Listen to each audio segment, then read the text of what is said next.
Muito se tem falado sobre o tema da reforma política, ou das reformas políticas. Me refiro às reformas políticas no plural porque são inúmeros os itens que precisam ser reformados na legislação para melhorar o ambiente político do país. Dispensa explicação essa necessidade de melhorar o ambiente político em razão da grave crise jurídica, política e econômica por que passa o país. Do conjunto de reformas que podem ser chamadas de reformas políticas, duas são as mais importantes.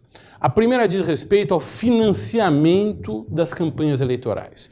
Esse problema foi apenas parcialmente resolvido pelo Supremo Tribunal Federal na ação direta de inconstitucionalidade 4650, que proibiu o financiamento de campanha por pessoa jurídica de direito privado, nesse contexto incluídas as empresas. Isso significa que, a partir de agora, só poderão financiar campanhas eleitorais o próprio Estado, por meio de financiamento público, e, de outro lado, as pessoas físicas.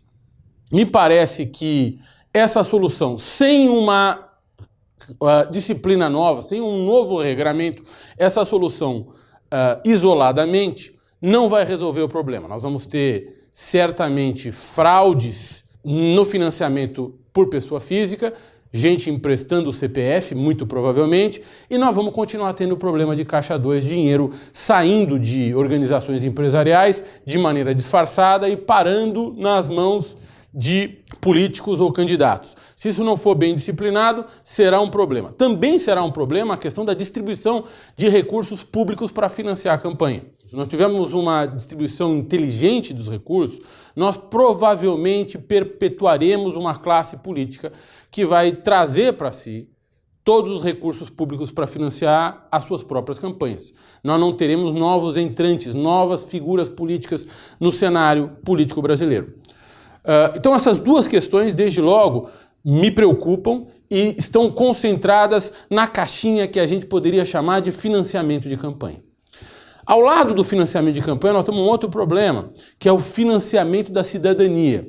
Como é que nós vamos fazer com que a sociedade civil e os vários grupos de pressão dentro da sociedade civil se aproximem do parlamento para melhorar o ambiente legislativo brasileiro, ou seja, para melhorar as leis do país e para fazer com que as leis do país observem interesses específicos de grupos de pressão que são interesses legítimos do país. Nós estamos falando de um país de dimensões continentais como o Brasil, com uma sociedade que não é homogênea, que é heterogênea, com inúmeros interesses.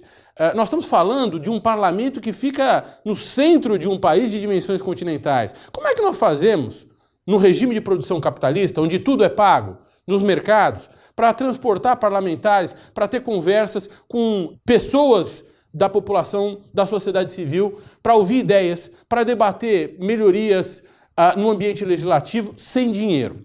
Hoje a questão é disciplinada por uma regra singela da Câmara dos Deputados, que diz que as frentes parlamentares, que são organizações parlamentares multipartidárias, podem agir no parlamento, mas não podem se utilizar de recursos públicos.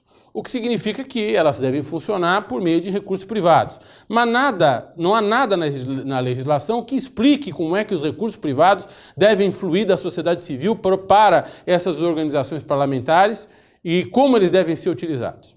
Então me parece absolutamente fundamental que nós comecemos a pensar numa disciplina, numa lei que regre as frentes parlamentares, a sua criação, o seu funcionamento e o seu financiamento. Sem isso, nós não teremos a adequada aproximação entre sociedade civil e parlamento para discutir temas de interesse do país e, o que é pior, nós teremos, eventualmente, situações de corrupção que poderão repetir os problemas que nós estamos vivendo hoje. Apenas para começar essa reflexão, esses dois temas. Eu volto a vocês adiante, tratando de maneira mais pormenorizada esses dois temas e trazendo outros temas para refletir sobre as reformas políticas. Muito obrigado.